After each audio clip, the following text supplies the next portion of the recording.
الله وبركاته.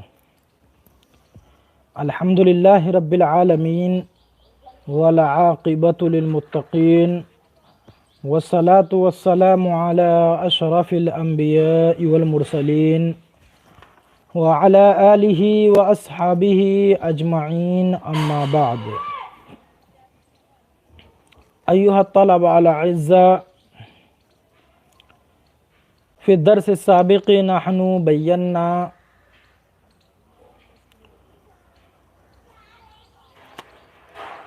أن النجاسة إذا خرجت من بدن الإنسان من أي موضع كان ينقض به الوضوء عند الأحناف، وأما عند الإمام الشافعي رحمه الله تعالى ما يخرج من غير السبيلين لا ينقض به الوضوء، وقد بينا دليل الإمام الشافعي رضي الله عنه في الدرس السابق. واليوم إن شاء الله تعالى سنبين أدلة المذهب الحنفي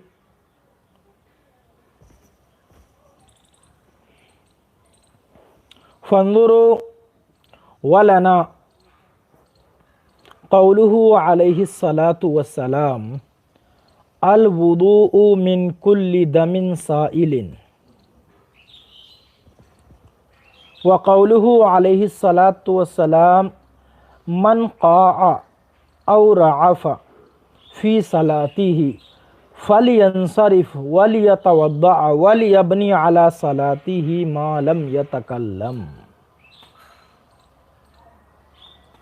وَلِأَنَّ خُرُوجَ النَّجَاسَةِ مُؤَثِّرٌ فِي زَوَالِ الطَّهَارَةِ، وَهَذَا الْقَدْرُ فِي الْأَصْلِ مَعْقُولٌ، وَالِاقْتِصَارُ عَلَى الْأَعْضَاءِ الْأَرْبَعَةِ غَيْرُ مَعْقُولٍ، لَكِنَّهُ يَتَعَدَّى ضَرُورَةَ تَعَدِّيِ الْأَوَّلِ.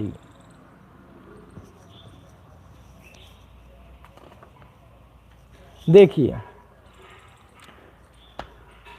امام شافعی رحمہ اللہ تعالی عنہ کی جو دلیل تھی ہم نے بیان کر دی.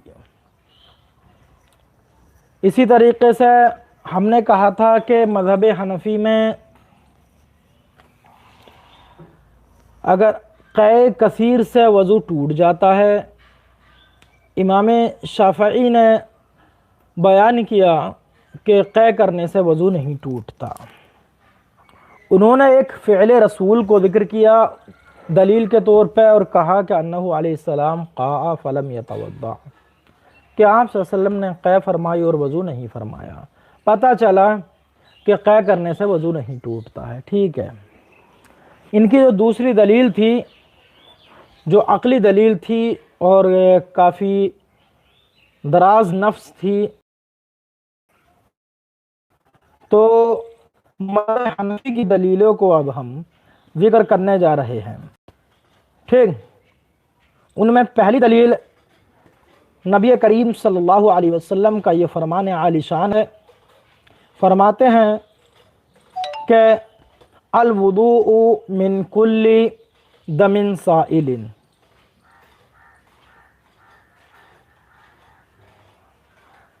کیا؟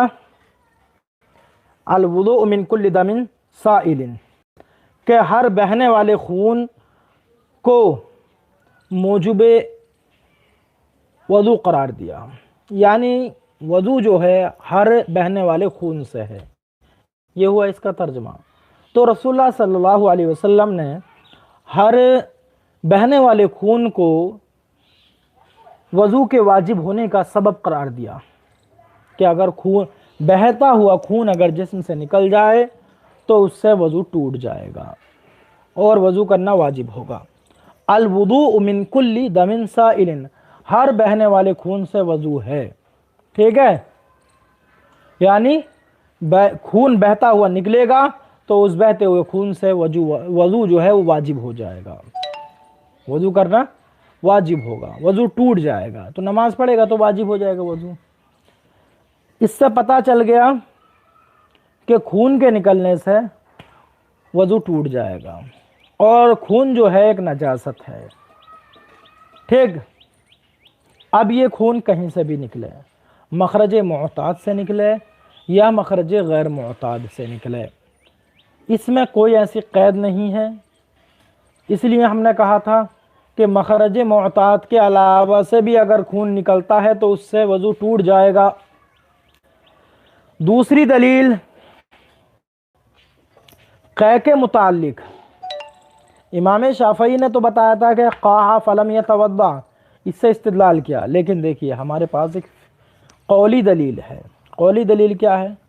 من قاع، کہ جس شخص کو قے ہو جائے، اور عفا فی صلاتی، یا نماز میں اس کی نقصیر پھوٹ جائے، فلینصرف، تو اس کو چاہیے کہ وہ جائے، ولیتوضا، اور وضو بنائے، ولیبنی علی صلاتی ما لم یتکلم، اور جب تک یہ شخص بات نہ کرے اس وقت تک اس کے لیے جائز ہے کہ بنا کرے اپنی نماز پر، ٹھیک ہے۔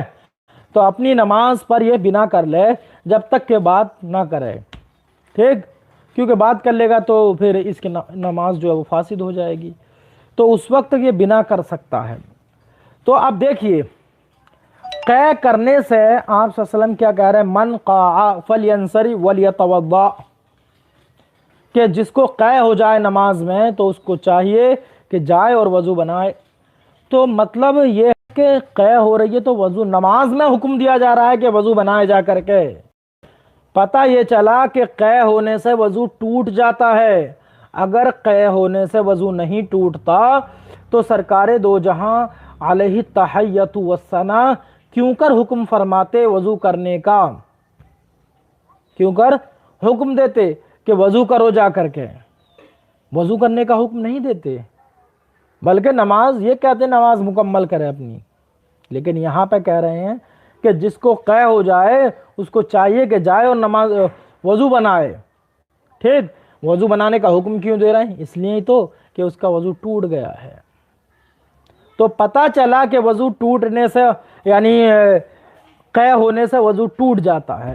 اسی طریقے سے نقصیر پھوٹنا، تو خون نکلتا ہے اس سے بھی، ناک سے نقصیر پھوٹ جاتی ہے تو ناک سے خون بہتا ہے، یعنی نقصیر پھوٹنا ناک کے ذریعے سے خون آنے کو ہی تو بولتے ہیں، تو ناک کے ذریعے سے جو خون آتا ہے تو نقصیر، اب یہ خون جو ہے دم سائل ہوگا تبھی تو بہہ کر کے آ گیا، جب ناک کے ذریعے سے خون آیا باہر تو اس سے بھی وضو ٹوٹا، ٹھیک ہے۔ تو یہ بھی دلیل ہے ہماری کہ، اور یہ خون جو ہے نجس ہے، تو اس سے بھی پتہ چلا کہ سبیلین کے علاوہ جگہ سے بھی اگر نجس چیز جسم سے نکل رہی ہے تو اس سے وضو ٹوٹ جاتا ہے۔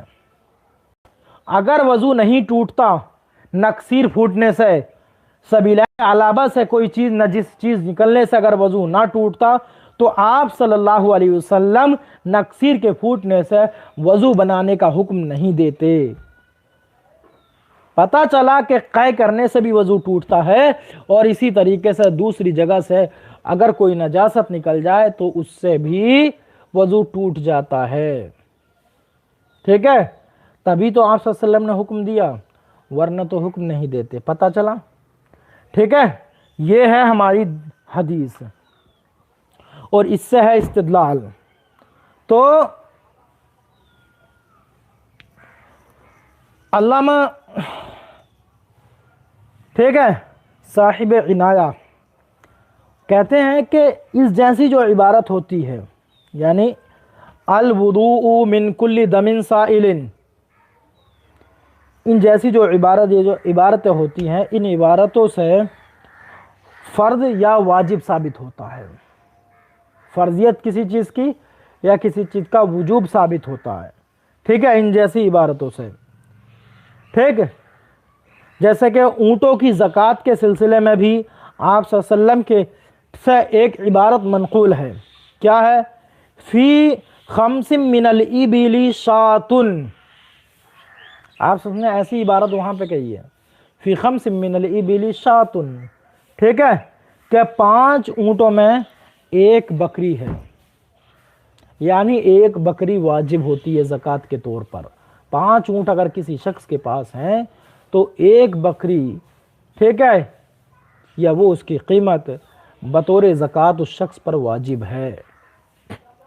تو اس طرح کی جو اسی طریقے سے الوضوء من کل دم سائل، ٹھیک، ہر بہنے والے خون سے وضو ہے، یعنی وضو واجب ہوتا ہے، ٹھیک، وضو واجب ہوتا ہے. تو یہ ہو گئی ہماری پہلی دلیل الوضوء من کل دم سائل. دوسری دلیل ہماری من قاع اور رعف فی صلاته، کہ جس شخص کے، ٹھیک ہے، قے ہو جائے نماز میں یا اس کی نکسیر پھوٹ جائے تو اس کو چاہیے جائے اور وضو بنائے اور اپنی سابقہ نماز پر بنا کرے جب، ٹھیک. تو یہ ہماری ہے دوسری دلیل. دوسری دلیل تو یہ حدیث، اس میں یہ بھی پتہ چلا کہ قے کرنے سے وضو ٹوٹ جاتا ہے، وضو ہوتا ہے، ٹھیک ہے. کیوں؟ کیونکہ اس میں فَلْيَنْصَرِفْ وَلْيَتَوَضَّأْ امر کا صیغہ ہے. فَلْيَنْصَرِفْ وَلْيَتَوَضَّأْ امر کا صیغہ استعمال ہوا ہے، ٹھیک ہے. تو امر کے صیغے میں یہاں پر اس سے بطور، ٹھیک ہے، مکمل طور سے وجوب ثابت ہوتا ہے یہاں پر بھی کہ قے کرنے سے وضو واجب ہو جاتا ہے. اسی طریقے سے نکسیر پھوٹنے سے بھی وضو واجب ہو جاتا ہے، ٹھیک. جب وضو واجب ہو جاتا ہے تو وضو ختم، ظاہر ہے کہ وضو ٹوٹ گیا اس کا. اب یہ ہماری 2 دلیلیں ہو گئیں. ایک دلیل قے کے متعلق ہو گئی. پھر مسئلہ یہ رہ گیا کہ جب یہاں پر یہ ظاہر ہے اور حدیث میں آ رہا ہے تو پھر اس حدیث کا کیا مطلب ہے کہ جو امام شافعی نے استدلال کیا جس سے کہ قاع ولم یتوضا، کہ ہم نے قے کی اور وضو نہیں بنایا. تو دیکھیے ان کا بھی جواب دیں گے اور اس حدیث کا کیا مطلب ہے اس کا بھی جواب دیں گے انشاءاللہ تعالی، ٹھیک. اب ہماری یہ 2 دلیلیں تو حدیث پاک سے ہیں. اب تیسری دلیل دیکھیے، جو تیسری دلیل عقلی دلیل ہے، ٹھیک ہے، اور اسی میں امام شافعی رحمہ اللہ تعالی عنہ کا جواب بھی چھپا ہوا ہے. دیکھیے کیا ہے، وَلِأَنَّ خُرُوجَ النَّجَاسَةِ مُؤَثِّرٌ فِي زَوَالِ الطَّهَارَةِ وَهَذَا الْقَدْرُ فِي الْأَصْلِ مَعْقُولٌ وَالِاقْتِصَارُ عَلَى الْأَعْضَاءِ الْأَرْبَعِ غَيْرُ مَعْقُولٍ. ٹھیک، کیا کہہ رہے ہیں؟ کہہ یہ رہے ہیں کہ خروج نجاست جو ہے زوال طہارت میں مؤثر ہے، ٹھیک ہے. لِأَنَّ خُرُوجَ النَّجَاسَةِ مُؤَثِّرٌ فِي زَوَالِ الطَّهَارَةِ وَهَذَا الْقَدْرُ فِي الْأَصْلِ مَعْقُولٌ وَالِاقْتِصَارُ عَلَى الْأَعْضَاءِ الْأَرْبَعِ غَيْرُ مَعْقُولٍ.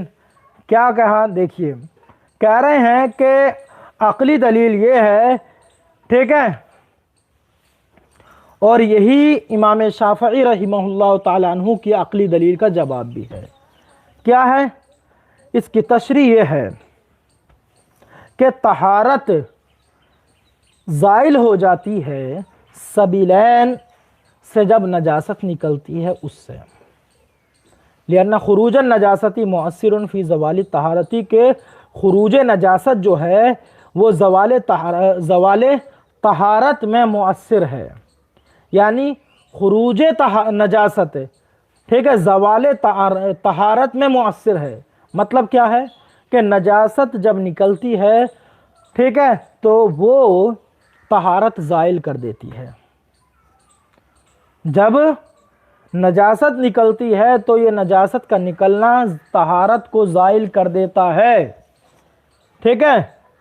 دیکھیے سبیلین سے نجاست نکلی، پیشاب کیا کسی نے، ٹھیک ہے، یا براز کیا، بول و براز کیا، اس سے طہارت زائل ہوگی کہ نہیں ہوگی؟ سب مانتے ہیں اس بات کو کہ نجاست کے نکلنے سے طہارت زائل ہو جاتی ہے. ابھی ہم یہ بات نہیں کہہ رہے کہ کہاں سے نکلیں، بس اتنا مانیے کہ طہارت وہ نجاست نکل رہی ہے، ٹھیک ہے، تو اس سے طہارت زائل ہوتی ہے کہ نہیں. کہیں اور مت جائیے، سبیلین ہی رکھیے، مخرج معتاد ہی مانیے، بہرحال اور کہیں مت جائیے، جسم کا کوئی اور حصہ مت لیجئے. ابھی یہی لیجئے کہ مخرج معتاد جو ہے وہاں سے اگر، یعنی سبیلین سے اگر نجاست نکل رہی ہے تو طہارت زائل ہوتی ہے کہ نہیں ہوتی؟ اس بات کو امام شافعی بھی مانتے ہیں اور دنیا کے سارے ائمہ جو ہیں وہ سب مانتے ہیں کہ طہارت زائل ہو جاتی ہے مخرج معتاد سے اگر، یعنی سبیلین سے اگر نجاست نکلتی ہے تو۔ یہ بات جب مان لی تو پتہ یہ چلا کہ نجاست کے نکلنے سے طہارت زائل ہو جاتی ہے، اور یہ بات معقول چیز ہے، غیر معقول نہیں ہے، ٹھیک ہے؟ یہ بات وَهَذَا الْقَدْرُ فِي الْأَصْلِ معقول، اور یہ چیز جو ہے اصل میں معقول ہے، ٹھیک ہے؟ یہ بات جو ہے، ٹھیک ہے، معقول ہے، ٹھیک؟ اور اصل سے مراد یہاں پر مقیس علیہ، ٹھیک ہے؟ مقیس علیہ، ٹھیک؟ یعنی مقیس علیہ جہاں جہاں پر حدیث میں جن جن کے بارے میں وارد ہوا ہے کہ یہ یہاں سے نجاست نکلے گی تو وضو ٹوٹ جائے گا، طہارت زائل ہوگی، ٹھیک؟ طہارت زائل ہو جائے، یہ اصل اور مقیس علیہ ہے، ٹھیک ہے؟ وَهَذَا الْقَدْرُ فِي الْأَصْلِ معقول، اور مقیس علیہ اور اصل میں یہ مقدار جو ہے عقل میں آئی جانے والی ہے، یعنی بات سمجھ میں آ رہی ہے کہ مثال کے طور پر سبیلین ہے، وہاں سے اگر نجاست نکلی طہارت زائل ہو گئی، ٹھیک ہے؟ اور اسی طریقے سے مطلب نجاست کہیں سے بھی نکلے طہارت زائل ہو گئی، یہ بات تو سمجھ میں آ رہی ہے۔ جب بات اتنی سمجھ میں آئی، لیکن اگلا جو مسئلہ ہے والاقتصار علی الاعضاء الاربعہ، لیکن اختصار غسل، والاقتصار یعنی اختصار غسل جو ہے، ٹھیک ہے؟ واختصار الغسل، والاختصار سے مراد واختصار الغسل علی الاعضاء الاربعہ غیر معقول، یعنی نجاست اگر نکلتی ہے تو اس سے طہارت زائل ہو جاتی ہے، یہ بات معقول ہے، ٹھیک ہے؟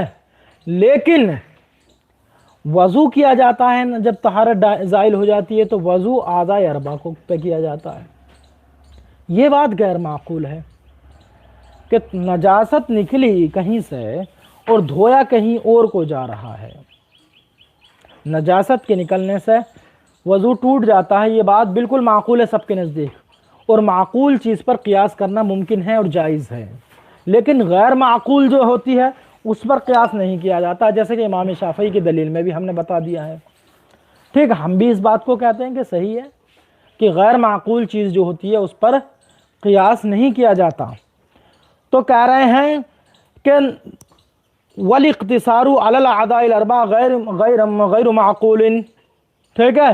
کہ اعضاء اربعہ پر اختصار کرنا یہ غیر معقول ہے، مطلب اس کا یہ ہے کہ نجاست نکلی، ٹھیک ہے؟ نجاست نکلی، نجاست کے نکلنے سے وضو ٹوٹ گیا، صحیح ہے؟ اب جب وضو بنایا جائے گا تو اعضاء اربعہ کو دھویا جاتا ہے، ٹھیک ہے؟ اور اعضاء اربعہ کا دھویا جانا یہ بات غیر معقول ہے، وضو اعضاء اربعہ کو دھو کر کے کیا جائے یہ بات غیر معقول ہے سب کے نزدیک، کیوں؟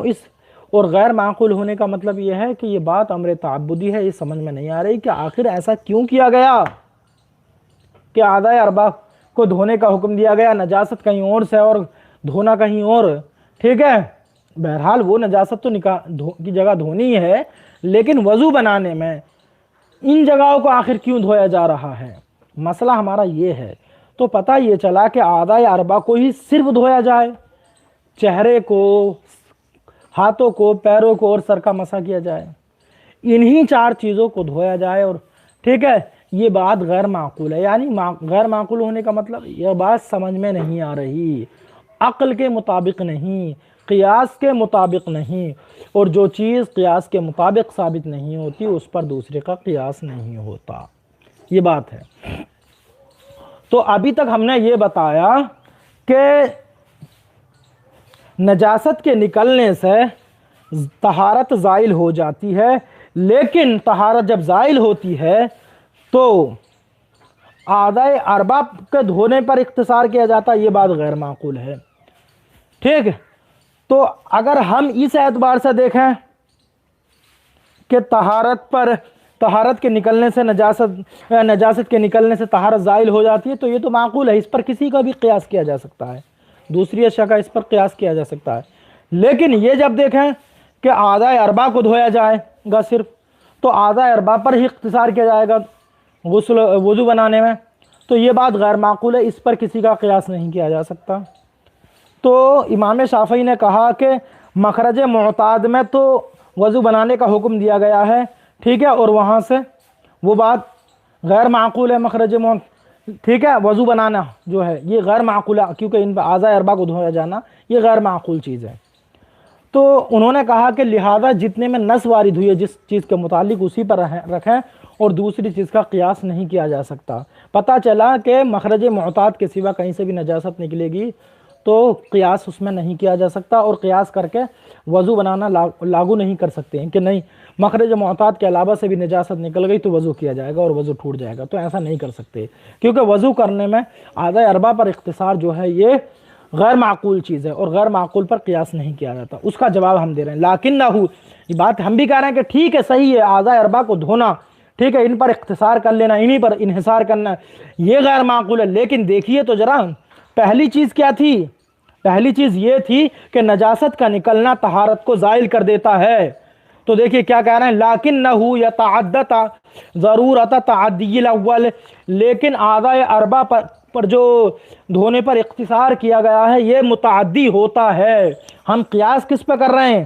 ہم قیاس ہمارے مذہب میں ہم نے جو کہا ہے کہ مخرج معتاد کے علاوہ سے بھی اگر نجاست نکلتی ہے تو وضو کیا جائے گا اور وضو ٹوٹ جائے گا، تو ہمارا قیاس کس پر ہے؟ دیکھیے ہم قیاس اس اعضاء اربعہ کے دھونے پر نہیں کر رہے، بلکہ ہم نے قیاس کیا ہے کہ جب نجاست کے نکلنے پر، کہ مخرج معتاد سے جب نجاست نکلتی ہے تو طہارت زائل ہو جاتی ہے، اور یہ بات معقول ہے، لہذا ہم نے حکم لگایا کہ مخرج معتاد یعنی سبیلین کے علاوہ سے بھی نجاست نکلے گی تو وضو ٹوٹ جائے گا۔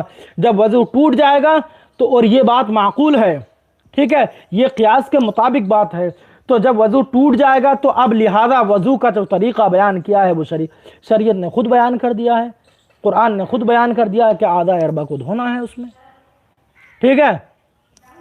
تو کہہ رہے ہیں کہ پہلا وَلَكِنَّهُ أي لَكِنَّ الْاقْتِصَارَ عَلَى الْأَعْضَاءِ الْأَرْبَعَةِ يَتَعَدَّ ضَرُورَةَ تَعَدِّيِ الْأَوَّلِ، ٹھیک ہے، لیکن اقتصار علی الاعضاء اربعہ جو ہے یہ بھی متعدی ہوگا پہلے والے کے متعدی ہونے کی ضرورت کے سبب سے، ٹھیک ہے۔ پہلا والا کیا ہے کہ جب جب نجاست نکلے گی طہارت کا زوال ہوگا، اور طہارت کا زائل ہونے کے بعد میں وضو کرنے کا جو طریقہ ہے وہی ہے چار اعضاء کا دھونا، ٹھیک ہے۔ تو ہم نے قیاس کس پہ کیا ہے؟ اعضاء اربعہ کے دھونے پہ نہیں، بلکہ ہم نے تو قیاس اس پر کیا ہے کہ جب نجاست مخرج معتاد سے نجاست نکلی وضو ٹوٹ گیا، لہذا مخرج معتاد کے علاوہ سے بھی نجاست نکلی تب بھی وضو ٹوٹے گا، کیونکہ مخرج معتاد سے نجاست نکلے تو وضو ٹوٹ جاتا ہے، یہ بات معقول ہے، اور اسی معقول چیز پر ہم نے قیاس کیا ہے کہ غیر مخرج معتاد سے بھی نجاست نکلے گی تو وضو ٹوٹے گا، ٹھیک۔